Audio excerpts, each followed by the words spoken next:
Food delivery ஆப்பான Zomato நிறுவனத்துக்கு consumer court கிட்டத்தட்ட 15,000க்கும் மேலே ஃபைன் போட்டிருக்காங்க. ஏன் அப்படின்னு பார்த்தோம்னா, சென்னை பூந்தமல்லியை சேர்ந்த ஆனந்த் சேகர் அப்படிங்கிறவர் ஜொமேட்டோ ஃபுட் டெலிவரி ஆப் மூலயமா ஃபுட்டு ஆர்டர் பண்ணியிருக்காரு. அதில் தோசை, ஊத்தாப்பம், அப்புறம் இன்னும் சில ஐட்டம்ஸ் ஆர்டர் பண்ணியிருக்காரு. ஆர்டர் பண்ணிவிட்டு வெயிட் பண்ணிட்டு இருந்த மனுஷனுக்கு கரெக்டாக கொஞ்சம் நேரம் கழித்து அவரோட ஃபுட்டு அவர் கைக்கு வந்து சேர்ந்துருக்கு.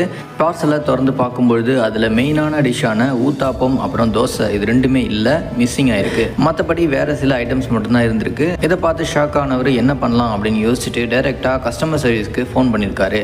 ஆனால் கஸ்டமர் சர்வீஸில் அவருக்கு சரியான ரெஸ்பான்ஸ் கொடுக்கல. உடனே அவர் என்ன பண்ணார் அப்படின்னா, கன்சியூமர் கோர்ட்டில் ஒரு கேஸ் போட்டார். இந்த கேஸை கையில் எடுத்த கன்சியூமர் கோர்ட் ஜொமேட்டோ நிறுவனத்துக்கு சம்மன் அனுப்பி அவங்கள வர வச்சிருக்காங்க. ஜொமேட்டோ நிறுவனம் சைட்லேருந்து வாதாடினது என்ன அப்படின்னா, எங்களுக்கும் இந்த ஹோட்டல் ஃபுட்டில் வரக்கூடிய மிஸ்டேக்குக்கும் எந்த சம்மந்தமும் இல்லை. அந்த ஃபுட்டில் ஏதாவது மிஸ்டேக் இருந்தால் அதுக்கு நாங்கள் பொறுப்பு இல்லை. இது ஹோட்டல் நிர்வாகம் சம்மந்தப்பட்ட விஷயம். ஸோ நீங்கள் ஹோட்டல் நிர்வாகத்தையும் ஒரு தரப்பாக இந்த கேஸ்